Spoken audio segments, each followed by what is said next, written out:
Ongietorri guztioi Espaloian Koskaren bigarren denboraldiko 9. saiora.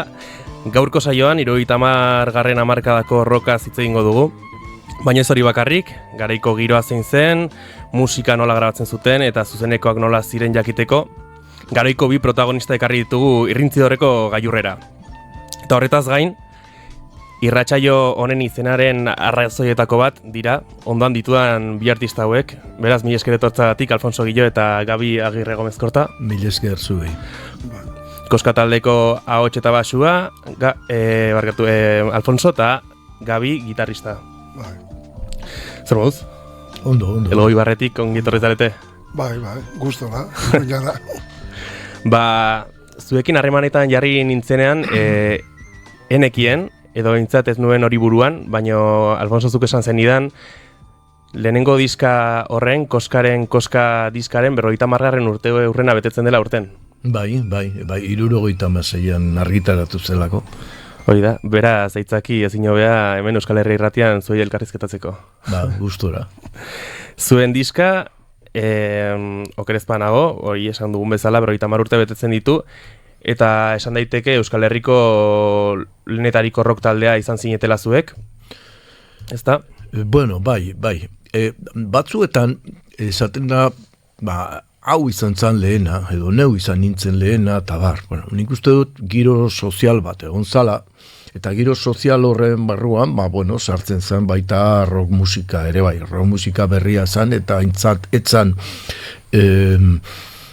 euskal musika tzat hartzen ere. Hori arbuiatu ite zuten, eta hor iriki genduen bide bat, baina iriki genduen batzuek, eta orduan batzuk lortu genduen argitaratzea, eta izan zen, gure diskoa, izan zen Errobirena, lehenengoak izan ginen, kasualidade batzuk gertatu zirelako. Eta zuek komentatzen duzuen bezala, roka ez zen euskal musika konsideratzen, ez zeuden euskal rock musikaren aurrekaririk, nola ezagutu zenuten orduan roka? Gaztetan, hasi ginen musika entzuten, atzerriko musika, estatu batuetatik, Inglaterratik, ezakin Beatles, Rolling Stones, The Animals, eta gugutzen hasi ginen jotzen horien abestiak. Eta gure gustoko musika zen, eta guk rockeruak ginen, eta hortik hasi ginen, gero pentsatzen, nola euskaldunak eralako, zehose egin hortan, ez da? Rock euskalduna izateko edo sortzeko. Bai, eta jardun genduen gure gustoko musika jotzen, eta dantzetan ibiltzen ginen. Dantzak alaitzen, ez nola baita esateko, alaitzen, edo jendeak dantza egiten zuen igande arratsaldetan. Baina alaitzen ez euskal musikaren bitartez, baizik eta Beatles eta Rolling Stoneen bitartez. Bai, Rolling Stones, Animals, eta harrapatzen genduen. Progresibo... The Kings.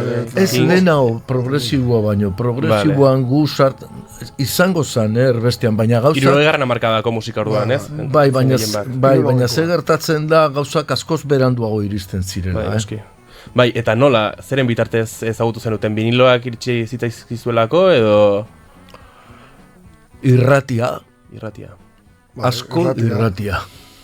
Eta diskoak erosteko, dirua behar zan, bai. Dirua behar zan, diskoak erosteko, eta ez ziren iristen ere, Eibarren eta inoiz Bilbon, Donostian, kontrarreembolso. Bai. Ederki. Eta nola, zuek behin roka ezagututa, hori entzun edo bizi nahi zenuten, eta zeintzu ziren bideak garai horretan 70. hamarkadan edo 60. hamarkadan inkluso roka bizitzeko, ez dakit kontzerturik bazeuden, rock kontzerturik bazeuden, imaginatzen dut ez dakit entzunaldiak, musika entzunaldiak zeuden, edo bakarrik irratia zen roka entzuteko edo bizitzeko iesbide bakarra. Bai, ez da, irratiak eta gero dantza tokian ere azizan, igual diskak ipintzen eta lakuak, baina gehiena irratian. Irratiz diskoak entzuten ziren. eta guretzako jendearekiko harreman zuzena zan dantzatokietako zera izatea, musika izatea. Orduan, gure sorpresa izan zan, gure entzule ez ziren entzuleak, dantzetara joaten ziren sorpresia edo sorpresa positiboa. Hortik aurrera bai, entzule biakatu zirela. Bai, izan zan gu musika hori, dantzetan zer desberdinak zeuden. Hasi behar genduen musika harinakin, musika gogorragoakin, gogorra ere ez dakit, bai. Eta gero, eta jendea dantzatzen zuen solte. Eta gero, egin genuen aldaketa, eta orduan ja dantza lotua izaten zen. Ara. Bueno, hortik sortu dira bikote pila bat. Seguro, koskaren bitartez, seguro baiet. Eta gero, gero berriz ere beste saio bat zera, musika sueltua, eta gero berriz ere bestea segun zen bat irauten zuen. Adibidez, arruan jotzen genduenean, 3 ordu eta 3 laurdenetan jotzen genduen segidan, komunera joateko astirik gabe. Txanda egiten genuen komunera jotako. Orain badoa bajista, orain badoa gitarrista, orain bateria.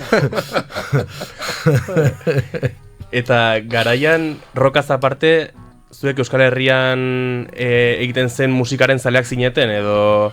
Bai, entzuten ginen Erdoka Mairu, Benito Lertxundi, Xabier Lete, Lourdes Iriondo, entzuten ginen Euskal musika entzuten ginen, baina...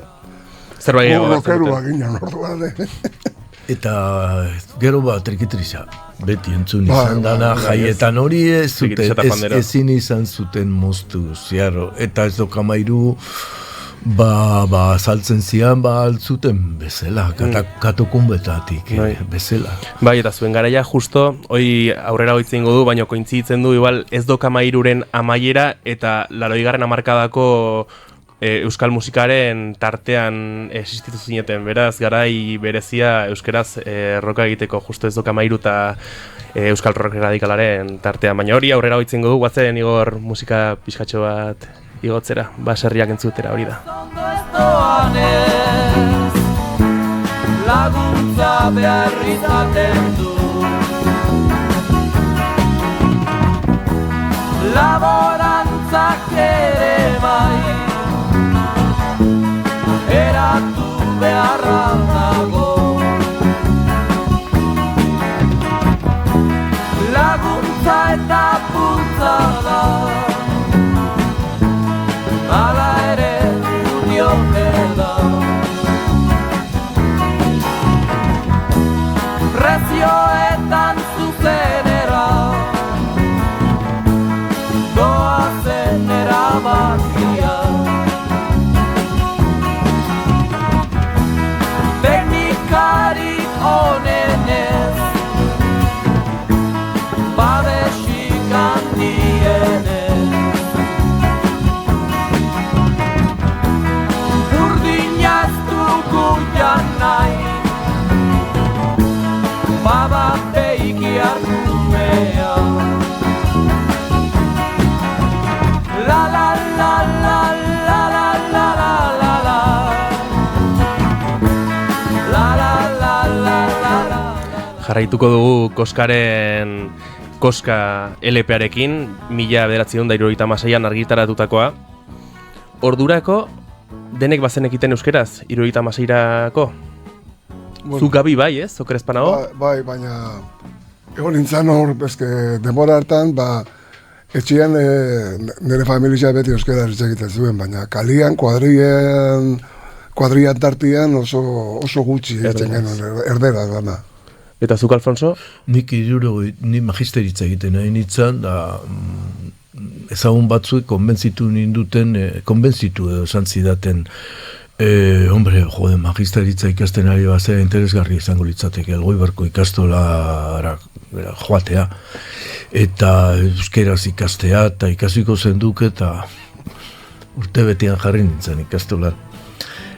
Zelan hitz egiten nuen orduan euskeraz, bueno, suposatzet nahiko martistarra nintzala euskeraz, baina hori behar zuten, eta egon nintzen, ume haiekin, eta jo nintzen ikasten, da gaur egun arte. Eta euskaraz musika egitearen autu politiko bat izan zen, edo zergatik erabaki zenuten ingeles hizkuntzatik gaztelara euskarara barkatu pasatzea? Bueno, zezako, hor, eske dana politiko giroa ere ezaguan nahiko garrantzitsua momentu hortan. Orduan ezin da esan ezer politikorik ez ginen buruan. Dana.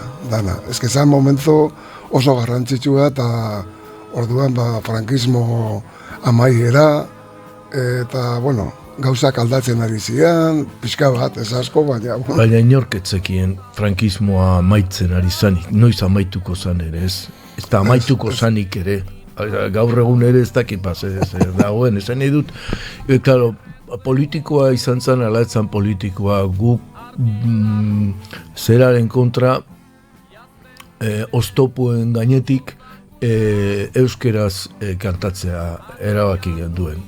Eta diskoa grabatzearena etorri zan disente beranduago. Izan zan aukera bat presentatu zana, elementu batzuk konektatu zutelako gurekin, da zan ziguten, geu grabatuko dizugu diskoa, oin Madrilera behar da. Hori da. Eta horreta zaurera hitz egin dugu, jarrituko gu letrekin, ez da egit, zuek aipatu dituzuen referentziak, Rolling Stones edo Beatles, zuen musikari zerrantza harrapatzen aldiogu, baina letrak aldiz ez dira oso antzekoak, Beatles adibidez maitasunez askoz gehiago hitz egiten du, loreetaz edo ibaietaz gehiago hitz egiten du, zuek aldiz aipatzen duzue Euskal Herrian garaian bizi ari zen borroka linguistiko, sindikal, langile gatazka eta guzti horiek. Esplikazio bat du horrek. Hoi esan bai, hoi galdetu nahi nizuen. Bai. Kontua zan euskera hitz egitea. Kontua zan euskera agertzea. Ze agertzen genduen ezan importantea. Eta gero, baita ere, rebindikazioak. Baina batez ere kontua zan euskera. Eta gero, rebindikatiboa. Segun zea bestidan, konturatuko zera, zertzan. Orduan ez dago bata bestearekin biak batera, musika eta letra biak batera ez daude sortuta. Hori da gainetik jarri dana. Orduko momentuko produktua. Aipatzen duzu elkarrizketaren batean, Okrezpana Gontzal Mendibilen abestiren bat garaian atera zela ere, ez naiz gogoratzen orain ze izen zeukan, baina baitere gatazkantzekoa hitz egiten zuena. Sozialismo ez. Egin dezagun Euskadi sozialista bat, hori da. Kapitalismoak dakarren gatatzen zapalketa, egin dezagun, hori da. Justo garaio erredian atera zen, eta nik imaginatzen dut, garai horretan, letrak ere. Normala azaltzea da, zagun, zagun danak, gatazka asko zagoan. Agian, barkatu. Segi. Musikalki, antzekotasun gehiago dituzuela Britania handiko musikariekin, baina aldiz letrak agian gehiago iruditzen dira Ez Doka Mairu edo Gontzal Mendibilen. Claro, hori pasatzen zen. Eta lehenengo letra guztiak egiten zerak Antion Aranburuk, eta arek egiten du, olerkari bezala, edo bertsolari bezala, edo Ez Doka Mairuren airera. Eta oso letra onak benetan. Madrilera joan zineten lehenengo diska grabatzera. Izeta zigioaren bitartez. Nola izan zen esperientzia hori? Madrilera joaterena euskeraz kantatzera eta... Orduan Fernando Unzain zen gure produktorea, ero bere diska egilea, ez da, eta bera Madriden bizi zen. Orduan, bera intziduten, ez dakit, mobitu zen gauza guztiak ara jutzeko eta estudio bat topatzeko eta ginen eta astebete barru engenun diska. Orduan, aste bete lehenago jakin zenuten Madrilera joango zinetela... Bai. Bilera bat egon zen Elgoibarko Elizondoko zer batean, lokal batean, areto batean. Oroitzen zaret, orduan gauzetaz, nahi patu jazue memoria txarra dukazela edo azten dela, baina... Eta nik gogoratzen dut, alde batetik hiru gaiek, Fernando, Jose Laza, eta Iñaki Azkuna Azpeitiarra.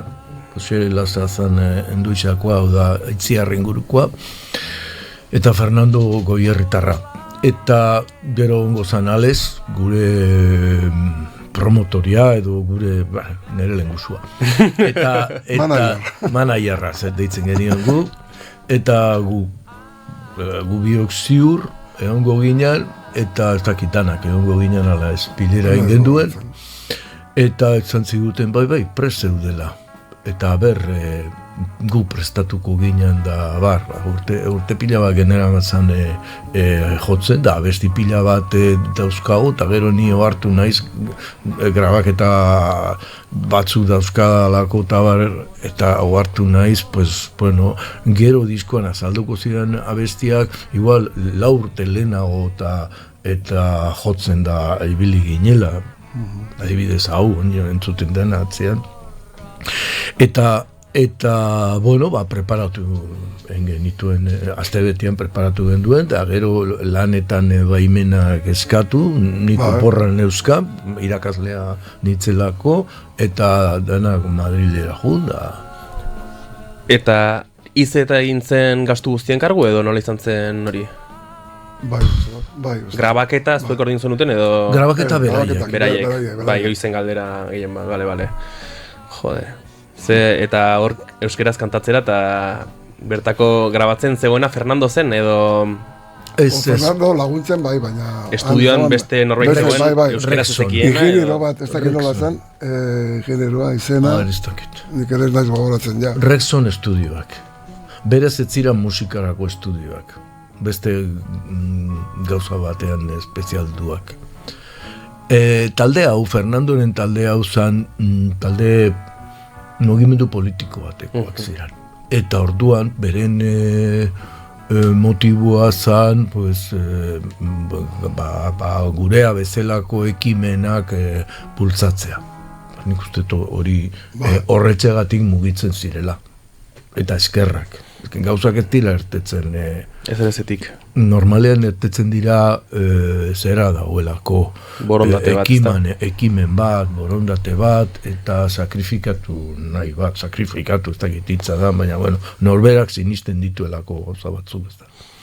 Eta lehen mikrofonoz kanpo aipatzen genuen, hasieran dantzaldietako talde bat zinetela, baino lehenengo diska honetatik aurrera, edo lehenengo eta bigarren diska tartean, areto jaialdietako talde bat bilakatu zinetela. Norekin kointzitzen zenuten garai horietan kontzertuetan, eta nolakoak ziren, eta non ziren... Kontzertuan? Ez nahi. Izu buru honen gogoratzeko. Euskal Herri zagoan talde guztiekin uste dut. Bai Errubikin, bai... Errubikin askotan. Bai, enaiz gogoratzen. Imanolekin Herriosan. Imanol, bai. Nun, Herriosan nun. Bai, Oionen. Oion. Zusten, honek ni baino buru hobea du.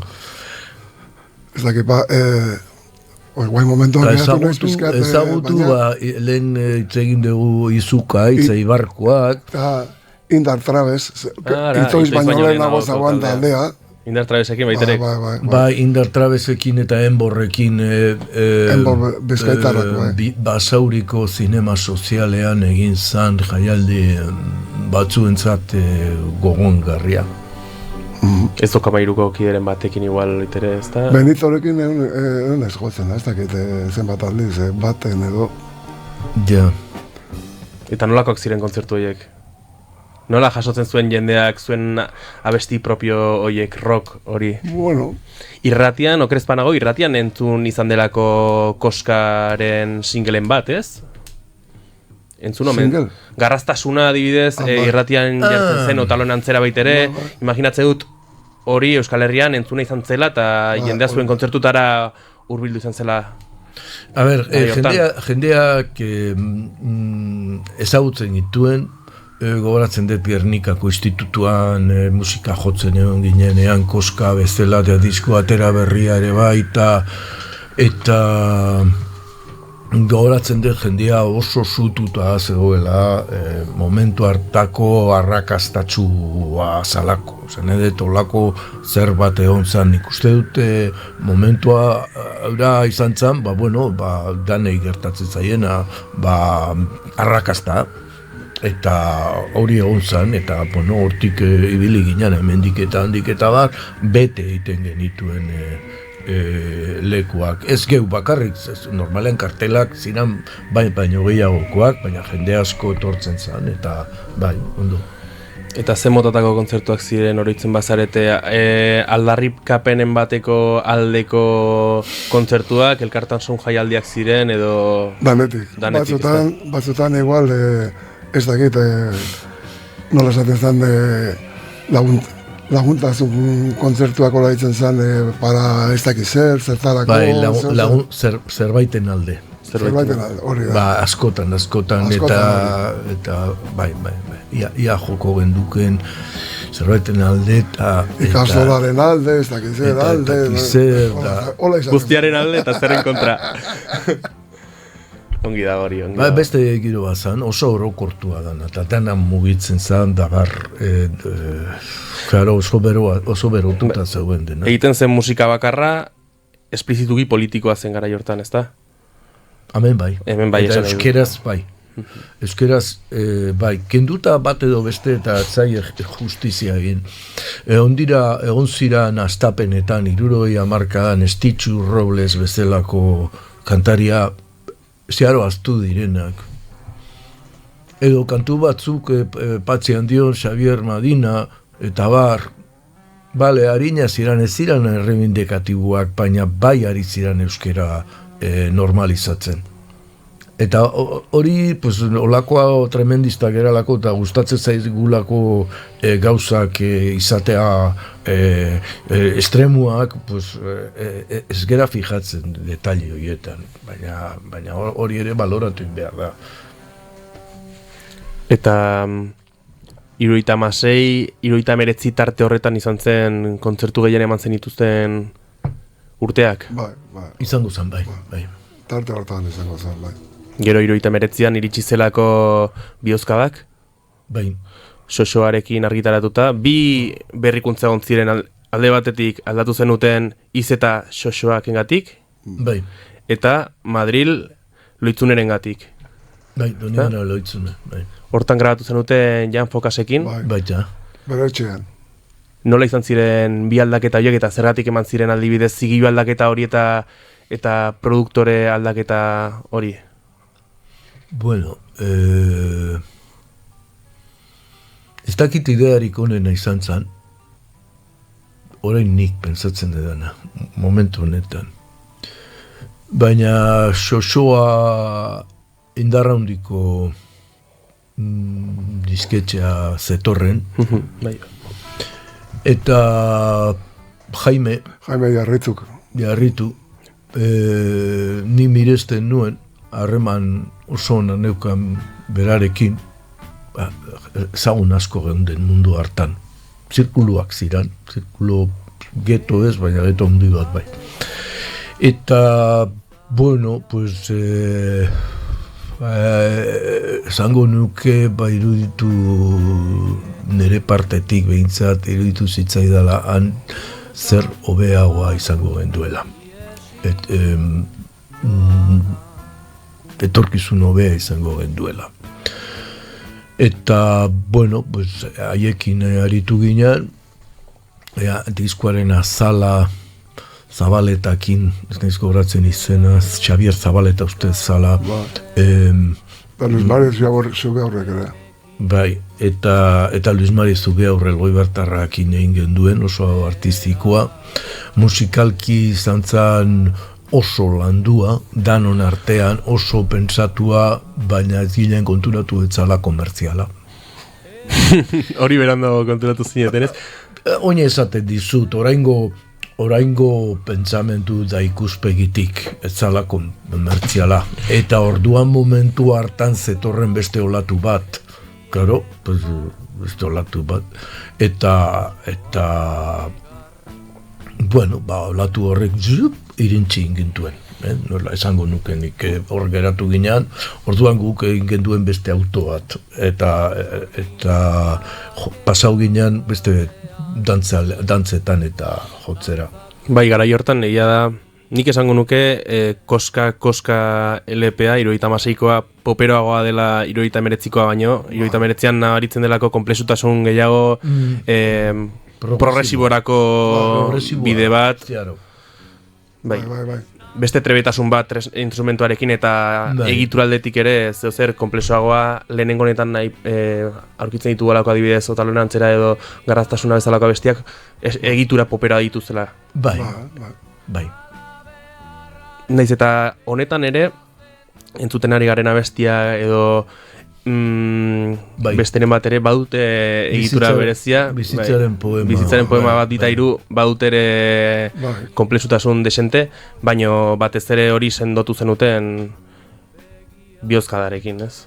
Eta diozu progresiborako aldaketa hori, egia da Euskal Herrian ez dela progresibo garairik egon, askoz jota 70. hamarkada bukaera hori, baina gero zuek esan duzen bezala 80. hamarkadan punkak irintzi zuen. Bai, hasi ziren ertzainak. Ertzainak aipatuko nukenik. Bai, bueno, pues ze pasatzen dan belaunaldiak etorritzen direla eta janin behar dituzte aurrekoak. Hori da bitzaren legea. Bai, horregatik. Hola ikusten dut. Gero oso maximalista gera. Eta esaten dugu hau oso da eta oso txarra da. Baina, gauza desberdina daude, estilo desberdina daude, jende desberdina daude, entzule desberdina daude. Beharra da, Nikola ikusten dute gaur egun. Gero bertzainak eta RRV Radikal Basko delakoa egon zan, eta ematen zuen bakarra izango zan Laura ere. Eta arek ere eman zituen bere loreak, oso ondo egon zan, baina gero berriz ere denbora pasatzen da, eta beste belaunaldi batzu datoz, eta beste batzu daude, entzun ez dutenak ez gure musika, baina ez da hori ere, eta zer, bizitzak aurrera jarraitzen du. Eta ez da zer gertatzen ez. Baina nik uste dut bai, zuen leherketa garaia, oso intenso eta momentu jakin batean konzentratu zela, aipatzen dugun 70. hamarkada amaiera hortan, eta Euskal Rock Erradikalak, nik uste dut, denon nahiko genukena, baino gehiago iraun zuela denboran. Nik uste dut asko luzatu zela, eta jode, koska eta ertzainaken artean zenbat denbora pasada, oso denbora gutxi pasada, baino ertzainak iraun zuen adibidez, bere legatuak iraun zuen, nik uste dut Euskal Herriko musika realidadeak bertzuena, baino gehiago akaso. Egon zen estankamendu moduko bat, zuen garaian azkartasun hutsa egon zen. Bai, arrazoia duzu. Begiratuen behar dira beste, nire ikuspuntutik, beste zer batzuk. Adibidez, gu pasatzen gera jaialdietan jotzera, 76an, diskotekak jartzen diralako, teknologikoa da aldaketa. Horre behartzen ditu musikari asko, kapazitatea zutenak, hortara. Gero DJ-ak azaltzen dira, musikariak ere ez dira beharrezkoak. Eta ze pasatuko zen ertzainak eta Radikal Baskoekin ere gaztetxea dauden bitartean, hor daukate logistika bat, sare bat daukate ibiltzeko herri, nahiz da askorik ez kobratu total musikariak berez gozatzen dugu jotzearekin, dirua egonez egon, azkenean dirua beharko dezu aparatuak erosteko eta hori dana, baina mantendu ditzen dezu popularidadea hemenetan, baina gaztetxeak ere jatazaz segituan juntziran zera pikutara. Oso fin esan da, hori da gertatu zen. Eta horregon zan sasoi bat, oso borrokatsua izan zen hau bestalde, Euskal Herriaren egoeran, eta bai nik somatzen dut oso gris. Eta guztia aipatzen dut nik, ertzainak taldea asko maitatuz eta bai, oso letra ona dituzte, adibidez, bai. Oso landuta. Egon zan telebistan kontzertu bat denbora asko ez dela, eta ostras, esan duen nik Zabalarena guztet zirala. Bai, Josu Zabalarena dira gehienak, bai. Eta nintzen hainbeste ertzainak ez ari, baizik eta igual Euskal Rock radikalaz bere orokortasunean irautzuela 80. hamarkadatik iaia 2000. Urtera arte aldaketak egonez, baino hola. Bueltatuz pixka bat zuen bigarren diskako grabaketara, nola izan zen Jan Fokasekin grabatzea? Aipatu gulako xoxoa aldaketa hori, baino estudio aldaketa hori nola izan zen? Aste bete baten egin gendun. Bai, hori gare. Joan gendun Doni Banero itzunera, bere etxean azpian zakan estudioa. Tan, ia pentsatuta genuen dana, abestiak eta diana prestatuta. Hasi ginen grabatzen eta segituan egin nuen. Eta dena komposatuta eraman zenuten ara? Bai, dena. Bakarrik ez dakit detaile batzuk nola zatu ginen teklaua... Ama ez nez, abestian teklau bat nahi genduen eta bere lagun batek grabatu zuen, eta esan genien zer sartzeko, zeran bigarren mailako betegarri bat zan. Bueno. Eta grabazio bitartean, han ontzineten loitzunen aste horretan zehar. Hotel Berdun. Hotel Berdun. Estazio Berduan dagoen hotel. Pensio, ostatu txiki bat. Hor jarraitzen du? Ondo, bai, uste dut, ez? Bai, uste dut. Esango nuke bai, ezan izkinan, bai. Bai, ondo, bertan jan da, venga. Zakan, hola, jatetxea ere, behian, eta jente asko agertzen zen bazkaltzera. Hori dana zozoak ordaindu zuen, klar. Baldintzak... Bueno, eske garai hortan zozoa zen bogantzeoen zigilu bakarrenetarikoa Euskal Herrian. Hortan hasi ziren lehenengo rock taldeak, hortan hasi ziren adibide pila bat daude. Jaimek zakan ere beste agentzia agerki kobratzen zela, ez da? Zozoak baino lehen ez? Bai, antolatzen zuen jaialdiak eta lakoak. Hortik neukan aztu zaita aipatzen eri. Hortik izan genduen jarritutarrekin harremana, handia. Agerkik eman zigun guri jotzeko aukera Bizkaia oso, Bizkaia den herri txikipila bat daude eta nahiko populatuak. Beti Bilbo, baina ez... Herri txiki jaukala kanpantxu, foru bat. Da Gernikako auzo bat, foru bat, zenbat herri, gero San Inazio, Bilboko San Inazio auzoan, da zenbalekutan ibilia. Agerkiren asmoa, tipo horri ere zaio justizia egin. Bere asmoa zen lotzea herri iniziatiba guztiak, asko ziren orduan, herri iniziatiba guztiak lotu, eta euskal musikari guztiak lotu, nahi zutenak, klaro, eta nahi zutenak, behaldarri bietatik, eta azpiegitura bat sortu musikaria nun joekiz ezaten. Eta oso ondo, baina etxaiak ere bazituen, eta jende mesfidatzen zen jendea ere bazeuen, eta hori dana. Baina asmoa oso ona izan zen. Eta zergatik bazeuen mesfidantzari da? Batzuk mesfidatzen dute persentaia bat kenduko. Nik hainbeste diru kobratu behar dut ekitaldiagatik, euneko 10 kenduko dizut. Hori zen Iarrituren agentziarena? Orain, ni dakidala, nire dago agentziaren batean sartuta, baina hogeia da. Hogeia da? Lapurretia da. Eltsako. Bueno, depende. Baina txate izut, euneko 10 eta antzeuden 3 lagun lanean bulegoan, disketxearen asmoa etorri arte. Eta oso ondo funtzionatu zuen, eta errobik ere jo zuen horri eskerrak, bueno, pila bat.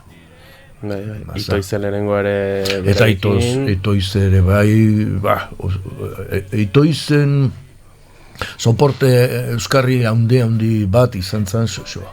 Bai.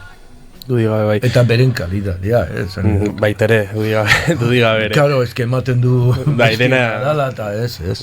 De hecho, lehenbizi izan bar dena da kalidadea eta gero ja norbaite laguntzen badu hortan aurrera. Bai, bestea ez da seguru ez. Eta bigarren diskarako zein zen zuen bizimodu, aipatu zuen lehenengo diskarekin denek zuen lanean zen bintzatela, ez dakit bigarrenarekin zenbateraino eskintzen zenieten denbora koskarentzat? Horitzen zarete, zenbat ensaio egiten zenuten edo zein zenuten bizimodua? Ensaio, ez dakit, aztia nahi zen goen bi ensaio dola, ez da? Naiz gogoratzen. Bi ensaio egiten genuen. Eta gero, jotzerakoan ere nahiko ensaio zan, Bai, Jotzea eta... Bai, aztian bi egunetan ziur eta pare bat ordu. Eta hortan ere lanekin jarraitzen zenuten? Abestiak ia denak enzuan Alfonsok eta nik. Bai, zuek ideiak eramaten zenituzten ensaio gelara eta gero ja den artean partekatu eta... Bai. Batzutan esan hau ezai gustatzen, eta por culo, eta bestetan... Hala da, ez? Hala gertatzen zen gara jortan ere, orain gertatzen den bezala. Bai, hori giza dinamikea. Hori normala. Personen dinamikea da. Hau ezai gustatzen parte hau eta... Bai. Hori hala da. Ez da bai datu eta gero, bueno, azkenean... Bai, batzuk estiloa eraman nahi dute toki batetik, bestetik, eta hor erdibidean topatu beharko gara bestela kago. Bai, hala da. Eta garai hortan, zuen lanekin ere jarraitzen zenuten. 79 zuen lanekin jarraitu. Gu behin ez diogu utzi lanari. Osea, beste lanari. Derrigorrezkoa. Musika egon zan, norbait hortik bizi izan zena, baina gu entzat ezin izan genduen hortik.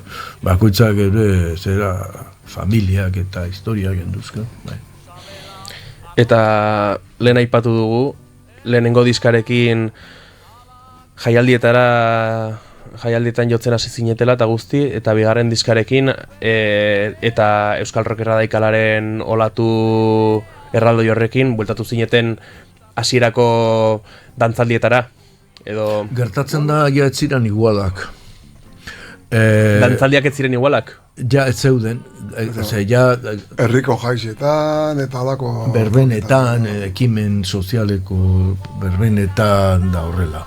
Ibili ginen, adibidez, Sakanan ibili ginen jotzen pila bat, etortzen ginen. Iruñan ere ez, komentatu duzu mikrofonaz kanpo. Ondala. Iruñakoa da, bueno, askoz lehenago. Iruñakoa da 72an edola gutxi dura bera. Eta ez duzu ordutik inoiz jo? 72tik? Iruñan nik ez dut gogoratzen. Bueno, nik, ez dakit, Iruñan... Bueno, nik egon dana jotzen uarten, baina ez, azpaldi ez. Mi ez nahi. Lehen juten ginen, Tudelan eron ginen jotzen. Tudelan, mira. Bai. Mira. Euskal Herri osoan orduan. Tudelako ikastola antolatuko. Argiak. Argia ikastola. Eta garaioetan ze kontzertutara joaten zineten, ja zale bezala entzutera eta gozatzera.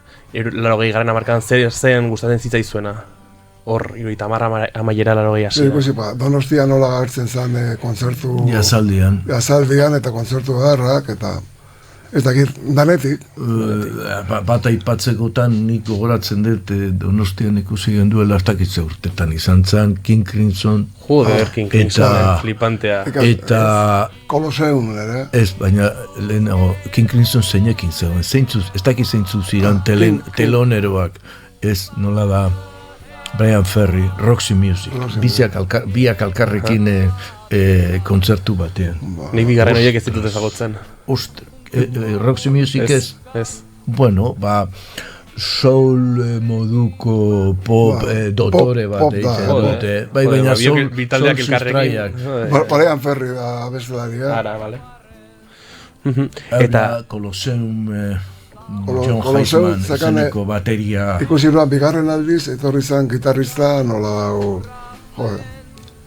hau Irlandesa nola dago, ACDC ere ikusi eta gaudai. Gustatzen zitzaizuen baitere? ACDC gustatzen zitzaizuen ere? Bai. Denetari. Neri zuzenean ez zitzaidan gustatu. Joten genuen. Ez dago eskubiderik tipo bat. Jotzen zenuten ACDC-ren abestiren bat? Dantzetan bai. Dantzetan bai, Bai.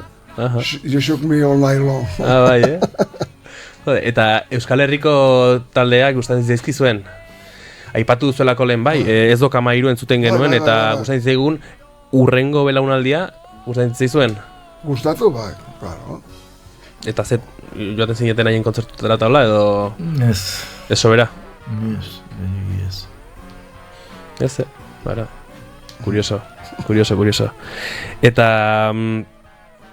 ja bukatzeko, hortik aurrera zer zenuten buruan? 79tik aurrera ze gertatu zen? Aipatu ditugolako 76ko aurreko garaia, tartekoa, zuen bidizke tartekoa garaia, eta 79tik aurrera zer...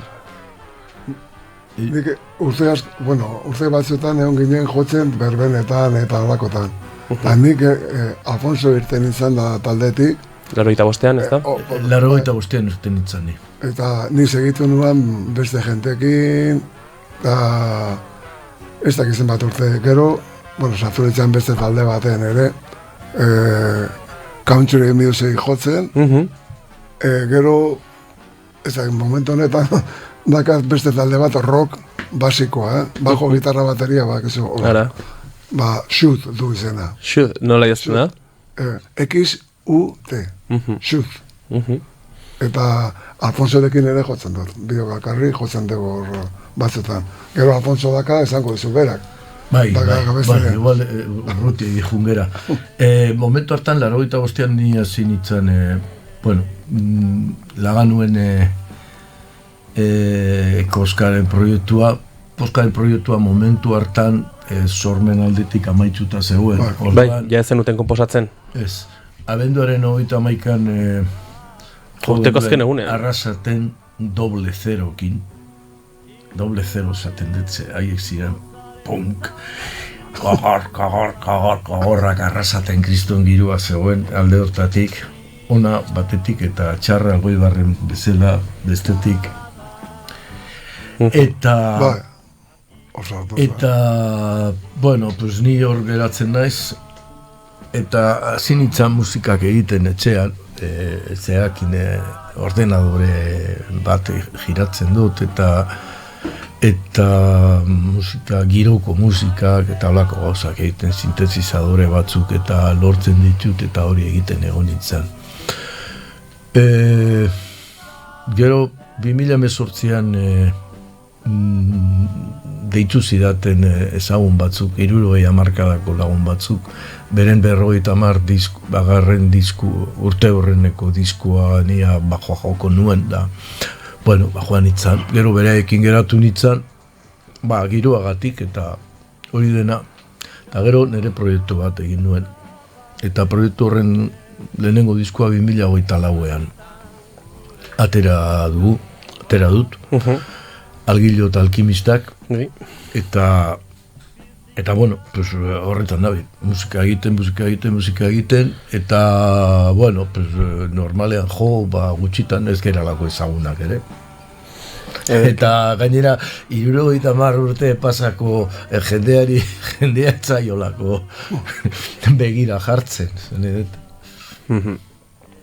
Entzungo du orain horratzean daukagun abesti ederra, garraztasuna izena duena. Hau izan da gehien geratu dan abestia. Ruperrengatik ez? Ruperrek hor zer esan... Baina horrek ere lagundu zuen Ruperrenak. Beronek egin zuen musikia eta nik testua.